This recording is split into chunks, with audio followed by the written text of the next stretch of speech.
Good morning, all. No reply. Good morning, Good ma'am. morning, ma'am. Good morning, ma'am. So, today we'll start our class with Good the morning, thought of ma'am. the day. Good morning. Today's thought is we become what we think about. It's very true, bache. Whatever we think, what we have to become. If you are thinking positive, you will become the same. If you are thinking about the negativity, you will become the same. Because this universe return you the thing whatever you are thinking or you are saying. Remember carefully. Okay, listen carefully. What this universe is going to return you the thing whatever you are saying or you are thinking about. Clear? So always think positive, be positive, and don't be jealous to anyone. Okay? Think always you should think positive and think to be a very good person, very kind person, and the success will automatically comes to you. Clear? So we become whatever we think, and I would like to tell you all with me, don't be jealous with anyone. Speak out, everyone. Don't be Be jealous. jealous with Be anyone. jealous from to Huh, anyone. huh. Every new day brings Every Every new day brings new day brings Every due day bring. every new day brings with it every new day another chance to Every new change day brings life. with it with the Another another another chance in life. to chance change chance chance to to change in change life. life. life. Clear? Okay, very nice. So this was the thought of the day, and even on Friday I told that whatever thought I'm telling you daily on daily basis, you have to note it down in your notebook. Is it clear? Note it down in your diary or in your any notebook. Vidhi Mahajan, you're talking to someone, you're not paying attention over here. Where are the leads? Clear? And be attentive in the class. Now, so shall we start with our topic? हम लोग बेटा पढ़ रहे थे सांवले सपनों की याद. ठीक है?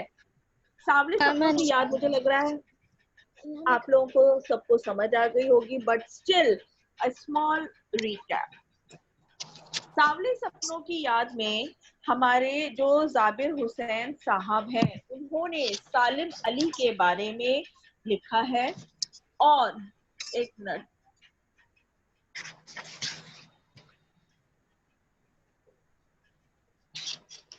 ठीक है, उन्होंने सालिम अली के बारे में लिखा है. सालिम अली के एक बर्ड वॉचर थे, ये आपको समझ आ गई. बर्ड वॉचर जो पक्षियों के बारे में खोजबीन करते हैं, उनकी जानकारी एकत्रित करते हैं और साथ में उनको बचाने का भी प्रयत्न करते हैं. ठीक है? Okay, now next they are joining ना. Wait, lock. Again, I am logged because this is 48 and they are joining at this time. Clear?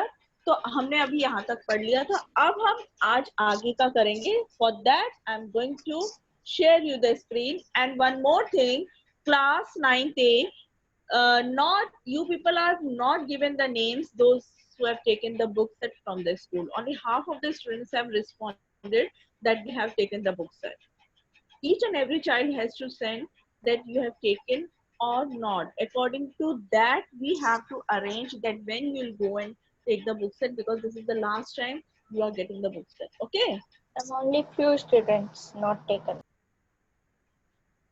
So they should mention the name, na?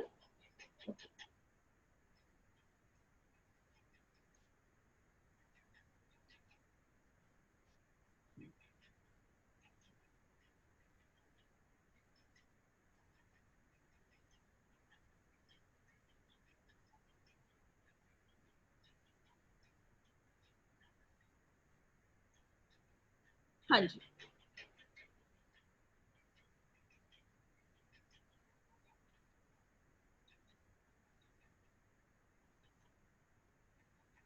Here we were, यहाँ तक हमने कर लिया था. फिर हमने ये पढ़ा था कि again I am telling you, Salim Ali ने अपनी आत्मकथा फॉल ऑफ अ स्पैरो जो उन्होंने लिखी थी, उसमें उन्होंने बताया है, जाबिर हुसैन साहब ने, कि D.H. लॉरेंस की मौत के बाद लोगों ने जब उनकी पत्नी फ्रीडा लॉरेंस से अनुरोध किया कि वो अपने पति के बारे में कुछ बताएं, तो उन्होंने कहा कि मैं उनके बारे में सब कुछ बता सकती हूँ, लॉरेंस मेरे रग रग में बसे हैं, मगर मुझसे भी ज्यादा अच्छे से जो बता पाएगी वो छत पे बैठी हुई गौरैया है, क्योंकि वो अधिक से अधिक समय पक्षियों के साथ बिताया करते थे, उनकी खोज में बिताया करते थे. तो वो कहती है कि वो उस गौरैया को,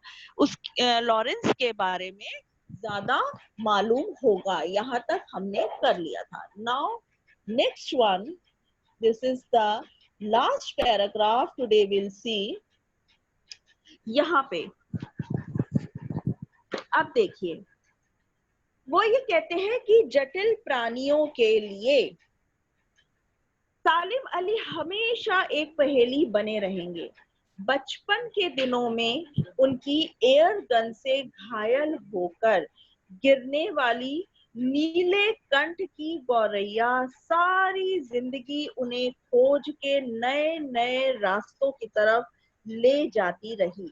ये बेटा आपको मैंने बताया था कि बचपन में जब सालिम अली एयर गन से खेल रहे थे तो उसकी गोली एक नीले कंठ वाली गौरैया के जाकर लग गई और गौरैया जो है वो घायल होकर गिर पड़ी थी. सालिम अली को वो दिन और उस गौरैया को देखकर ऐसा उनके दिल पर चोट लगी, इतना उन पर प्रभाव पड़ा कि बस उस दिन से उन्होंने पशु पक्षियों की रक्षा के लिए अपना सारा जीवन समर्पित कर दिया. जगह जगह वो उन्हीं की खोज में जाया करते थे, तरह तरह की चिड़ियों की प्रजातियों की खोज किया करते थे और उन्हें हर संभव बचाने की कोशिश करते थे. अब आप ये देखिए कि जिंदगी की ऊंचाइयों में उनका विश्वास एक क्षण के लिए भी नहीं डिगा. वो कभी उन्होंने ना तो हार मानी और ना ही कभी कोई भी डाउट उनके अंदर आया. वो हमेशा आगे ही बढ़ते रहे और वो लॉरेंस की तरह नर्सिंग जिंदगी के प्रतिरूप बन गए थे. अच्छा, अब यहाँ पे देखिए, सालिम अली प्रकृति की दुनिया में एक टापू बनाने की बजाय अथाह सागर बनकर उभरे थे. बेटा यहाँ पर टापू बनाने का अर्थ है, ध्यान से सुनना, टापू बनाने का अर्थ है कि एक छोटा सा सीमित दायरा जहां पर छोटी सी जगह पर या सिर्फ केवल कुछ पशु पक्षियों के बारे में जानकारी एकत्रित करने को कहा है, छोटा सा टापू बनाना. लेकिन हमारे सालिम अली जो थे वो अथाह सागर बनकर उभरे थे, यानी कि उन्होंने देश विदेश जाकर, जगह जगह जाकर कई सारे नए नए पक्षियों की प्रजातियों की खोज की, उसके बारे में जाना और उसके बारे में उन्होंने लिखा और उनको बचाने का हर संभव प्रयास किया. तो यहाँ पर टापू बनाने का अर्थ है कि सीमित जानकारी, सीमित दायरे में रहकर एक जानकारी इकट्ठी करना, और अथाह सागर का अर्थ है कि उन्होंने उसको विस्तृत रूप से उसकी गहराइयों में जाकर पक्षियों की जानकारी एकत्रित की और अपने में सारी जानकारी समेटी. क्लियर? अब आप ये देखिए बेटा कि उनके भ्रमणशील स्वभाव को देखकर आज भी कई लोग ये सोचते हैं कि सालिम अली कहीं ना कहीं अपने गले में दूरबीन लटकाकर वापस आ जाएंगे. उन्हें महसूस होता है कि वो आज भी पक्षियों के सुराग में ही निकले हैं. सुराग का अर्थ है पक्षियों की खोज में ही निकले हैं और बस अभी गले में लंबी दूरबीन लटकाए अपने खोजपूर्ण नतीजों के साथ वो लौट आएंगे. हर किसी को आज यही लगता है जो पक्षी प्रेमी है, जो प्रकृति प्रेमी है। जब तक वो नहीं लौटेंगे क्या उन्हें गया हुआ मान लिया जाए? लोगों अपने मन में लोग सोच रहे हैं कि जब तक वो नहीं लौटेंगे क्या उन्हें गया हुआ यानी उनको इस दुनिया से गया हुआ मान लिया जाए। मेरी आंखें नम है सालिम अली तुम लौटोगे ना? ये जाबिर हुसैन कह रहे हैं कि मेरी आंखें जो है वो नम है, उनमें आंसू है, और वो कहते हैं सालिम अली तुम लौटोगे ना, तुम लौट कर वापस आओगे ना? तो बेटा ये आपकी कहानी जो पाठ है वो यहीं पर समाप्त हो रहा है, लेकिन उससे पहले मुझे जहां तक लग रहा है आप लोग को एक पैराग्राफ समझ नहीं आया होगा। उस दिन हमारी क्लास में बहुत डिस्टरबेंस थी वंश गोयल की वजह से, और वो पैराग्राफ था वृंदावन वाला। हाँ जी, टेल मी, आप किस किस बच्चे को समझ आया था या नहीं आया था? So I will repeat again. Ma'am आ गया था, बस मैम कुछ आ वर्ड्स गया में था? दिक्कत। बोलो बेटे। Yes yes ma'am, words yes ma'am पूछने आ थे, गया। मीनिंग्स। मैम आ गया था। चलो वृंदावन का फिर भी मैं तुम्हें बता देती हूँ कि वृंदावन में लेखक कहता है कि आज भी ऐसा प्रतीत होता है कि कहीं ना कहीं से श्री कृष्ण जी बांसुरी बजाते हुए निकल आएंगे, और वृंदावन की सुबह और वृंदावन की शाम बहुत मनोरम होती है। आप अगर वृंदावन गए हैं आपको ये पता होगा कि वहां पर सुबह सुबह जो भजन कीर्तन होते हैं, हर दुकान, हर गली, हर घर में कृष्ण जी के भजन ही सुनने को मिलते हैं, है ना?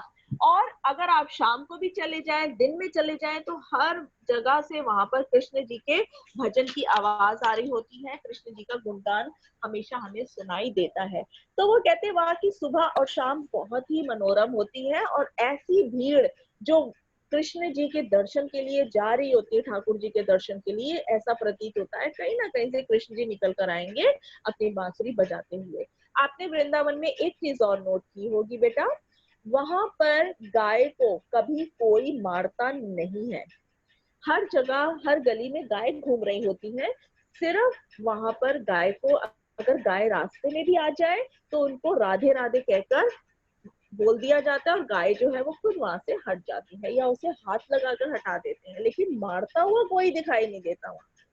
वहां पे गाय को इतनी अच्छी तरीके से पूजा जाता है। तो ये था आपका पाठ। अब आप बताइए, now it is a doubt session. आपको किसी भी बच्चे को, if you are having any doubt in any paragraph, you can ask the question now. क्यों? क्योंकि आपको पता है कि मैं तब तक आगे नहीं बढ़ूंगी जब तक कि आपका हर बच्चे को समझ ना आए। This is my habit. मैं मैम आगे नो नहीं डाउट बढ़ूंगी। मैम आ गया समझ। किसी को भी कोई डाउट नहीं है? किसी भी नो पैराग्राफ डाउट मैम, अच्छे से आ गया सारा समझ। अच्छे से आ गया? चलो No doubt. Very good, very good. ये मेरी उपलब्धि है कि आपको बहुत अच्छे से आ गया। क्योंकि हमेशा याद रखना, कोई भी डाउट है, आप अगर नेक्स्ट क्लास में भी आएंगे मेरी क्लास में, तो आप अपना डाउट लिख के लाएंगे, ठीक है? मैं भागती नहीं हूँ, ना मैं आगे बढ़ूंगी जब तक आपके डाउट क्लियर नहीं होंगे, क्योंकि मुझे चाहिए रेटाफिकेशन की ज्यादा आपको लेसन समझ आना चाहिए, प्रॉब्लम नहीं आएगी life. Clear? Not only in Hindi बेटा, it should be in every subject. Clear? In every subject. अगर आपको कहीं भी कोई भी डाउट है, आप आगे मत बढ़ो, आप टीचर से 10 बार इस डाउट को क्लियर करो, फिर आप आगे बढ़ो। ओके, चलो अब मैं आपको, हाँ जी बेटा, अब मैं आपको इसके MCQs, ठीक है, वो आपसे शेयर कर रही हूँ, ठीक है? Now each and every child will answer one by one.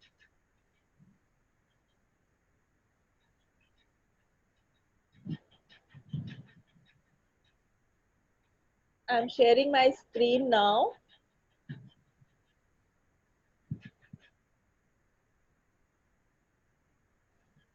Okay.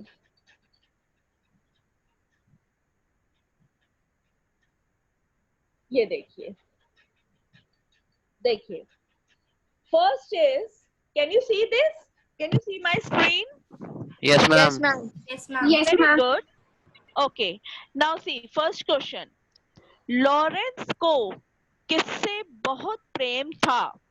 गोरैया मैम गोरैया से। गोरैया से। नहीं, मैं गौरैया, नहीं पास, कबूतर, गोरैया से। मोर, बेटा उनको सारे पक्षियों से प्रेम था, है ना? सारे ही पक्षियों से प्रेम था, लेकिन अगर आप गौरैया भी लिखेंगे तो वो गलत नहीं होगा। नेक्स्ट है आपका, सालिम अली का ज्ञान की तुलना किससे की गई है? मैम सागर से। मैम अथाह सागर सागर से। अथाह सागर से। सागर से। सागर से। शाबाश, हाँ सागर। Very good. क्योंकि आपने अभी पढ़ा है कि वो छोटे टापू नहीं बना के रखते थे, उनका जो ज्ञान था वो अतः सागर की भांति था। ठीक है। थर्ड क्वेश्चन है, D.H. लॉरेंस किस भाषा के अच्छे उपन्यासकार तथा कवि थे? हिंदी। मैम अंग्रेजी। अंग्रेजी ओके। किसकी एयर गन से एक नीले कंठ वाली गौरैया घायल हो गई थी? मैम सालिम अली। मलिक। मैम सालिम अली की। मैम सालिम अली की। किनके लिए सालिम अली हमेशा एक पहेली बने रहेंगे? जटिल प्राणियों के लिए। जटिल प्राणियों के लिए। पहला part. Very good. Salim Ali का शरीर किसके कारण कमजोर हो गया था? लंबी लंबी मैम कैंसर के। थकान के कारण। लंबी यात्राओं के कारण और बीमारी। लंबी बेटा यात्राओं के ये थकान के कारण। इसमें आपके दो करेक्ट है ना? बीमारी के कारण, लंबी यात्रा के थकान के भी है कारण। और लंबी यात्राओं के कारण भी है।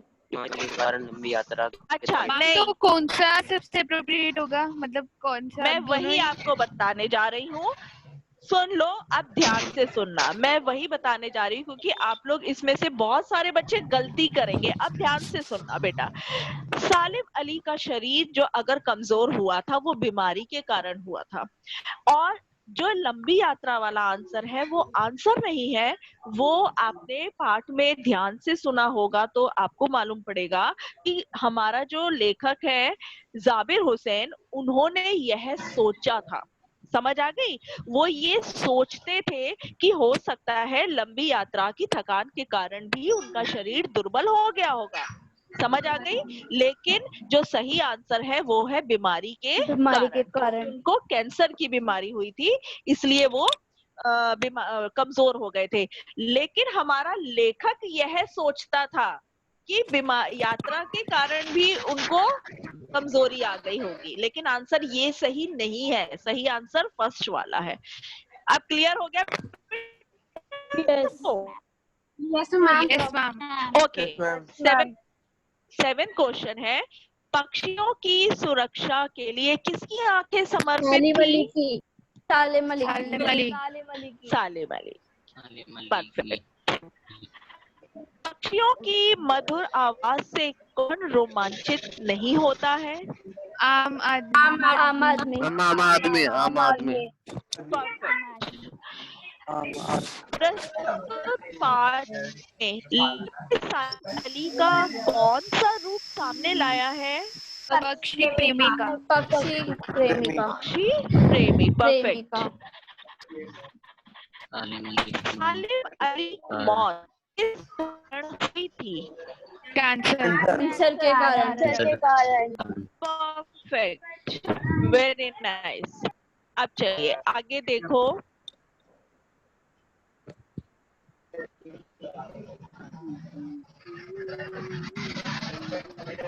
हाँ जी, पक्षी विज्ञान सालिम अली किस तरह प्रकृति में विलीन हो रहे हैं? मैम वन्य पशु की तरह। वन्य पशु की तरह। Perfect, perfect. सालिम अली के अनुसार लोग पक्षियों को किसकी नजर से देखना चाहते हैं? आदमी की नजर से। आदमी की नजर से देखना चाहते हैं। मैंने आपको बताया था ना कि जो एक आम आदमी है वो जब भी पक्षियों को या प्रकृति को देखता है तो वो अपनी निगाह से देखता है, केवल ये कहता है कि आहा ये दृश्य कितना अच्छा लग रहा है, अरे ये तो पहाड़ है, अरे ये तो वन है, अरे ये तो जंगल है, ये तो पेड़ पौधे हैं, दैट्स इट।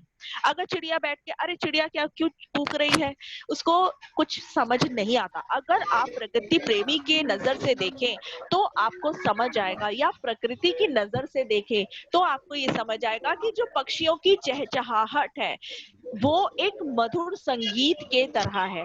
बेटा अगर आप कहीं भी, इस बार तो आप नहीं जा पाएंगे लॉकडाउन की वजह से, अगर जब भी आप किसी हिल स्टेशन पर जाएंगे छुट्टियों के लिए, वेकेशन के लिए, तो वहां पे जाकर एक प्रकृति की तरह आप सुबह सुबह बैठकर सुनना, जब चारों ओर से आवाज आती है ना पक्षियों की, कोई किसी आवाज में बोल रहा है पक्षी, कोई किसी आवाज में बोल रहा है, तो ये जितनी भी आवाजें होती हैं उसको जरा ध्यान से सुनना।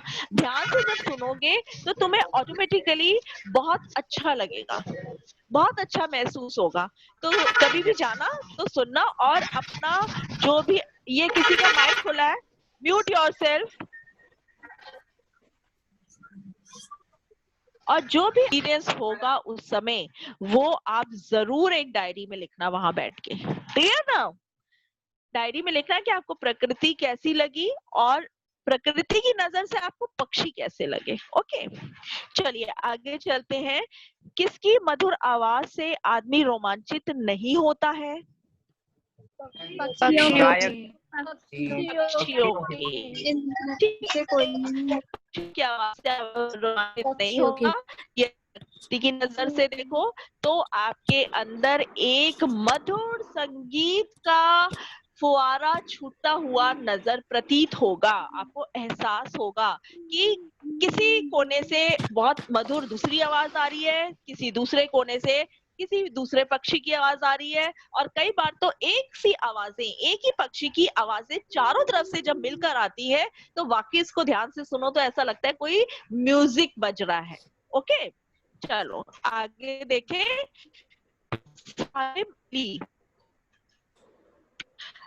सालिम अली ने जीवन भर किसकी यात्राएं की हैं? अध्ययन की किसकी? पक्षी अध्ययन की। शाबाश, पक्षियों के बारे में अध्ययन करने के लिए बहुत सी यात्राएं की हैं। वृंदावन किसकी जादू से कभी खाली नहीं होता? कृष्ण की बांसुरी से। शाबाश, परफेक्ट। कृष्ण की बांसुरी से भी वो खाली नहीं होता। अली की आंखें किसकी सुरक्षा के लिए समर्पित थी? पक्षियों की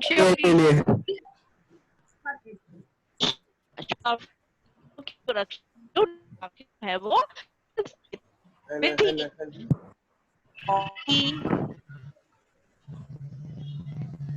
तहमीना कौन बेटा?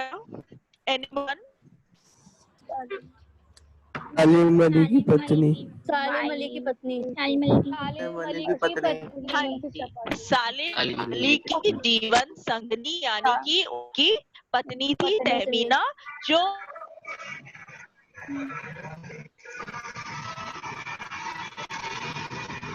उनकी पत्नी थी। अब नेक्स्ट बताइए किन क्षणों में अली बिन दूरबीन के भी देखे गए हैं? कौन से ऐसे क्षण थे जब उनको बिना दूरबीन के देखा जाता था? हाँ जी, हमेशा वो दूरबीन लटकाए हुए दिखाई देते थे लोगों को, लेकिन परफेक्ट कि एकांत में अगर वो कभी हुआ करते थे, कभी अकेले हुआ करते थे, तो वो बिना दूरबीन के भी देखे जा सकते थे। D.H. लॉरेंस का स्वभाव कैसा था? D.H. लॉरेंस वेरी गुड, वो भी एक प्रकृति प्रेमी थे और इसी वजह से जाबिर हुसैन ने उनका नाम सालिम अली की कथा में रखा है, लिखा है, ठीक है। वो भी एक सालिम अली की तरह ही प्रकृति प्रेमी थे। नाउ नेक्स्ट, आप बताइए, लॉरेंस और सालिम अली दोनों किससे गहरा लगाव रखते थे? प्रकृति से। प्रकृति। ठीक है, चलिए, very good.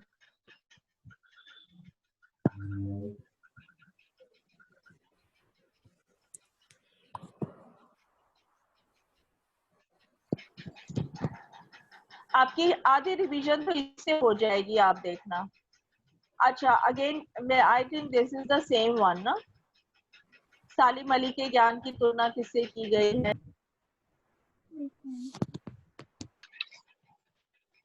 Note it down, extra questions. Question number 1,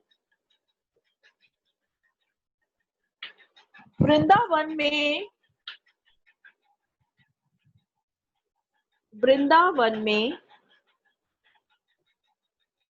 सुबह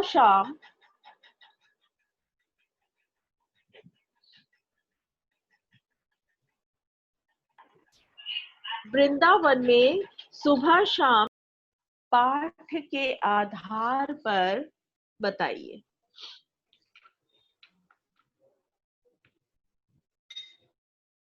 नेक्स्ट एक्स्ट्रा क्वेश्चन, लॉरेंस के बारे में कौन अधिक जानता था? कौन अधिक जानता था? इससे किस गुण का पता चलता है?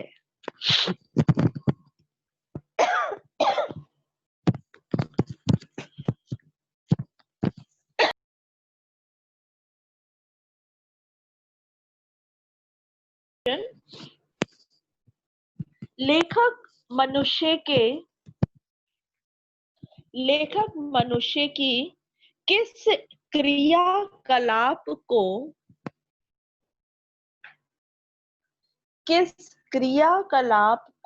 उसकी भूल बताता है? मैम, क्रिया के बाद क्या है? क्रियाकलाप एक ही वर्ड है बेटा। क्रियाकलाप को किसकी भूल बताता है? नेक्स्ट क्वेश्चन, सालिम अली और only 4 minutes are left. सालिम अली और D.H. लॉरेंस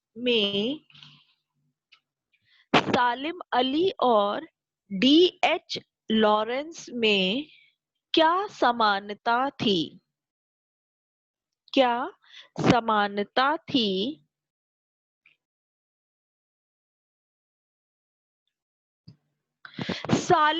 नेक्स्ट क्वेश्चन बचे, सालिम अली तुम लौटोगे ना, इन्वर्टेड कॉमा में लिखेंगे आप, सालिम अली तुम लौटोगे ना।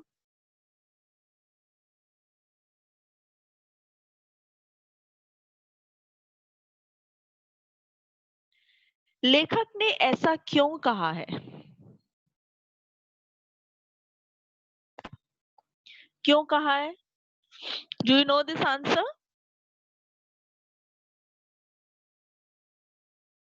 मैम उसकी आंखें नम हो गई थी। क्यों? ऐसा क्यों कहा था बच्चे उन्होंने कि सालिम अली तुम लौटोगे ना? नम आंखों से ही कहा था उन्होंने, बट क्यों कहा था? मेरा प्रश्न है कि उन्होंने ऐसा क्यों कहा था? मैम क्योंकि उनके जैसा प्राकृतिक प्रेमी कोई नहीं था, और मैम वो चाहते थे कि उनकी तरह कोई और भी प्राकृतिक प्रेमी हो। नहीं बेटा, उनको सालिम अली की हर हरकत पता थी, सालिम अली का स्वभाव अच्छी तरह पता था, और उन्हें ये पता था कि जैसे सालिम अली कहीं भी जाते हैं पक्षियों की खोज में तो वापस लौटकर वो जरूर आते हैं। तो इस बार भी सालिम जो जाबिर हुसैन है वो एक उम्मीद है उनके मन में कि सालिम अली अगर गए हैं तो वो लौटकर वापस आएंगे, और उसी उम्मीद के साथ जो उनका स्वभाव था, जैसा उनका स्वभाव था कि वो वापस लौटकर जरूर आते थे, तो इस बार भी जाबिर हुसैन को ये लग रहा है कि सालिम अली अगर गए हैं तो वो लौटकर जरूर आएंगे। ठीक है, इसीलिए उन्होंने ऐसा मैम एक कहा था। चीज पूछनी है। हाँ बेटा बोलिए। मैम आपने वो जन्म तिथि बताई थी ना उनकी, मैम एक बार फिर बता दो, जन्म और जब ठीक है, मृत्यु तिथि हुई थी।